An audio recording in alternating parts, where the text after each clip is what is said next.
सामने आ रही है गुरुग्राम से। ये बड़ी खबर आपको बता देते हैं। गुरुग्राम में एक बार फिर से खाकी शर्मसार हुई है। नशे में धुत 5 पुलिसकर्मियों ने घर में घुस करके परिजनों को पीटा है। ये बड़ी खबर आपको बता रहे हैं। डीसीपी के करीबी होने की धौंस दिखाई गई है। खाकी में नशे में पुलिसकर्मी पहुंचते हैं और घर में घुस करके परिजनों को पीटते हैं। घर में घुस करके हुक्का भरने की मांग की थी। महिलाओं को धक्का मार करके गिराया और ग्रामीणों को देख करके हालांकि पुलिसकर्मी भाग गए। ग्रामीणों ने भागते हुए 3 पुलिसकर्मियों को पकड़ लिया। तीनों पुलिसकर्मियों की ग्रामीणों ने जमकर के पिटाई भी की है। यानी कि एक बार फिर से खाकी को शर्मसार करने का ये मामला सामने आया। 5 पुलिसकर्मी जिन्होंने नशे की हालत में एक घर में घुस करके धौंस दिखाई और हुक्का भरने की मांग की थी, लेकिन जब परिजनों ने हुक्का नहीं भरा, पीड़ित परिवार ने जब हुक्का नहीं भरा तो उनके साथ वहां पर मारपीट करने का भी मामला सामने आया है।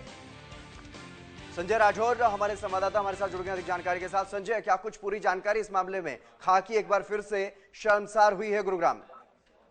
जी बिल्कुल हितेंद्र, मैं आपको बताना चाहूंगा जिस तरीके से कल देर रात का पूरा वाकया है गुरुग्राम के फाजिलपुर गांव में, जहां कांग्रेस नेता के भाई के घर पर 5 पुलिसकर्मी पहुंचे और जब घर पहुंचे तो उन्होंने हुक्के भरने की मांग की। जब परिवारजन ने उसको मना किया तो उसके बाद कहीं ना कहीं परिवार के लोगों पे तमाम पुलिसकर्मियों ने हमला बोल दिया और जो कांग्रेस नेता है रोहताश विद्युत, उनके भाई परमजीत को भी गंभीर चोटें हैं, उनको अस्पताल में भर्ती करा दिया गया और साथ ही साथ महिलाओं के साथ भी कहीं ना कहीं दुर्व्यवहार किया गया और महिला को धक्का भी दिया गया। तो ऐसे में कहीं ना कहीं अपने रसूख का कहीं ना कहीं फायदा उठाते नजर आए और एक बड़ी अधिकारी का नाम लेकर कहीं ना कहीं परिवार के जो लोग हैं उनको धमकाया जा रहा था और हुक्के भरने की मांग की जा रही थी। और जब परिवारजनों ने मना किया तो उनके साथ मारपीट की और कहीं ना कहीं धक्का मुक्की की। जब आसपास के लोग इकट्ठा हुए तो उसमें से 2 जो पुलिसकर्मियों भागने में कामयाब हो गए और 3 पुलिसकर्मियों को ग्राम वासियों ने वहां पर रोक के रखा और अब गुरुग्राम पुलिस के हवाले कर दिया।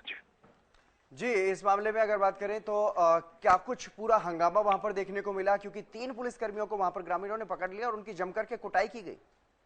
जी बिल्कुल, जिस तरीके से कहीं ना कहीं वर्दी का वो रोब झाड़ रहे थे और ऐसे में कहीं ना कहीं रात के करीबन 11:30 और 12 बजे की ये पूरा वाकया है जब कांग्रेस नेता के भाई के घर वो पहुंचते हैं और कहीं ना कहीं हुक्का भरने की वो कहीं ना कहीं डिमांड करते हैं। जब मना करने के बावजूद कहीं ना कहीं वो अपनी वर्दी का रसूख झाड़ रहे थे और साथ ही साथ एक बड़े अधिकारी का हवाला देकर कहीं ना कहीं उनको धमकाने के प्रयास कर रहे थे और उसके बाद कहीं ना कहीं परिवारजनों के साथ हाथापाई की और महिला के साथ धक्का मुक्की भी गई।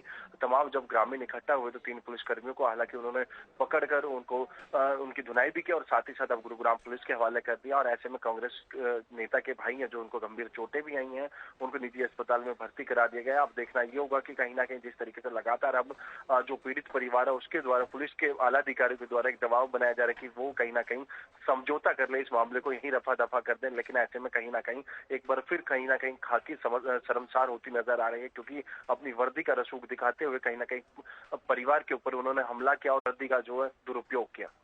जी संजय, तमाम जानकारी देने के लिए बहुत शुक्रिया आपका। तो खाकी एक बार फिर से शर्मसार हुई है और जबरदस्ती करने का ये मामला।